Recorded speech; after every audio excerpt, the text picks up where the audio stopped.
సాక్షి లేదా? నువ్వు సాక్షి పర్లే మాట ఇచ్చారు, మిమ్మల్ని ఇబ్బంది పెట్టిన వాళ్ళ పేర్లన్నీ కూడా ఒక బుక్ లో రాసామన్నారు. ఆ బుక్ లో ఉన్న పేర్లు పనికి కల్పించబోతున్నారా? అంటే వాళ్ళకి న్యాయం చేసే దిశగా లేకపోతే నేను మళ్ళీ చాలా స్పష్టంగా చెప్తాను. నా యువగలం పాదయాత్రలో స్పష్టంగా ప్రజలకి కార్యకర్తలకు నేను హామీ ఇచ్చాను. ఏ అధికారులు వైకాపా నాయకులైతే చట్టాన్ని ఉల్లంఘించి ప్రజల్ని తెలుగుదేశం పార్టీ కార్యకర్తలు ఇబ్బంది పెట్టారో వాళ్ళపైన ఎంక్వైరీ చేస్తాం. అధికారులకు సంబంధించిన విధంగా జ్యుడిషియల్ ఎంక్వైరీ చేస్తాం. ఎంక్వైరీ నివేదిక మేరకు సర్వీస్ నుంచి డిస్మిస్ చేసి జైలుకు పంపించడానికి కూడా నేను వెనకాడను అని ఆనాడు ప్రజలకి చెప్పా, కార్యకర్తలకు చెప్పా. అది ప్రజలు ఒప్పుకున్నారు. అందుకే ఈరోజు ఎప్పుడు లేని విధంగా మనకు మ్యాండేట్ వచ్చింది. తప్పనిసరిగా ఇచ్చిన మాట, ఇచ్చిన హామీ నేను నిలబెట్టుకుంటాను అండి. నేను వైకాపా, దయచేసి వైకాపా నాయకులకి పార్టీకి సూచించే స్థాయి నాది కాదు. మేమేం చేస్తాం చాలా స్పష్టంగా చెప్పాం.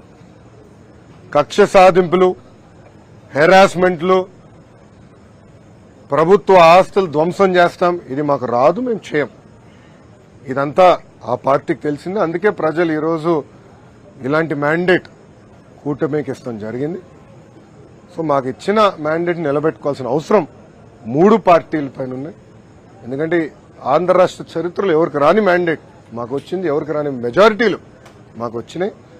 ఆ బాధ్యత మేము నిలబెట్టుకోవాలి.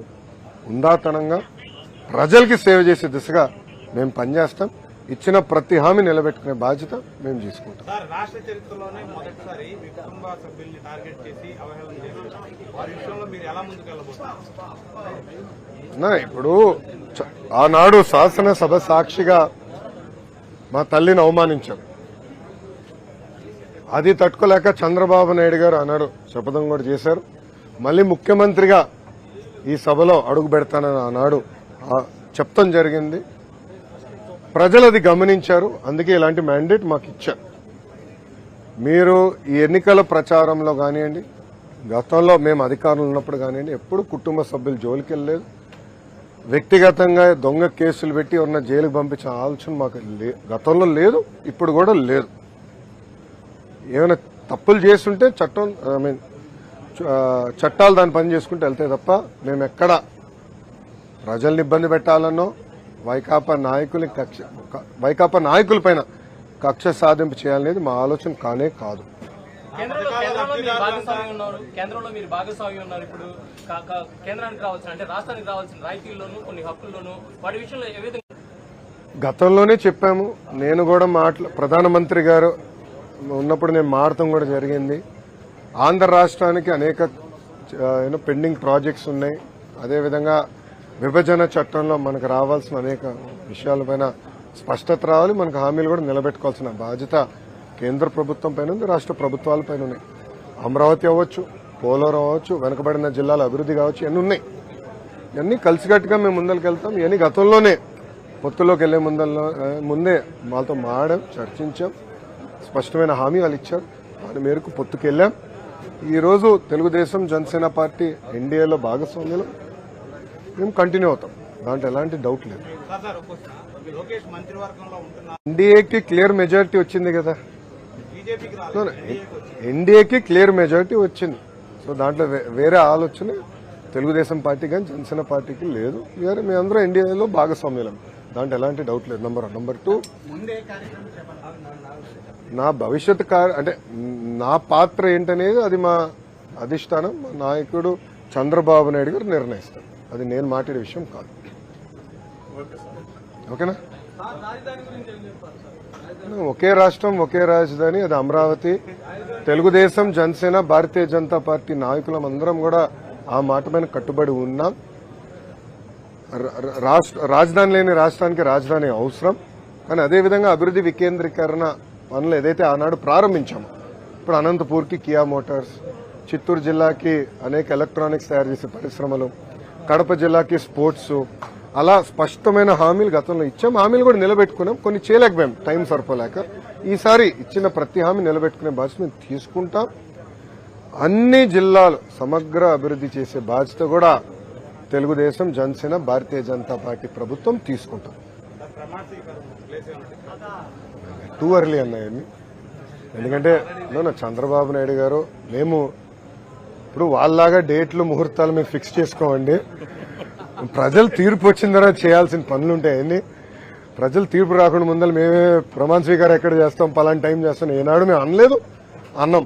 ఈరోజు తీర్పుని మేము అద్భుతమైన తీర్పు ఇచ్చారు. ఆ తీర్పుని మేము స్వాగతిస్తున్నాం, గౌరవిస్తాం. అది ఇద్దరు పవన్ కళ్యాణ్ గారు, బాబు గారు కూడా కలవబోతున్నారు. కూర్చుని అన్ని విషయాలు మాట్లాడుకున్నారు. అది ఎప్పుడు ఏంటనేది నాయకులందరూ నిర్ణయిస్తారు. రేపు మళ్ళీ ఎన్డీఏ కూడా మీటింగ్ ఉంది. సో అన్ని జరగాలి, తర్వాత డిసైడ్ చేస్తాం. కూటమి గెలుపులో జనసేన కలిసికట్టుగా పనిచేశాం.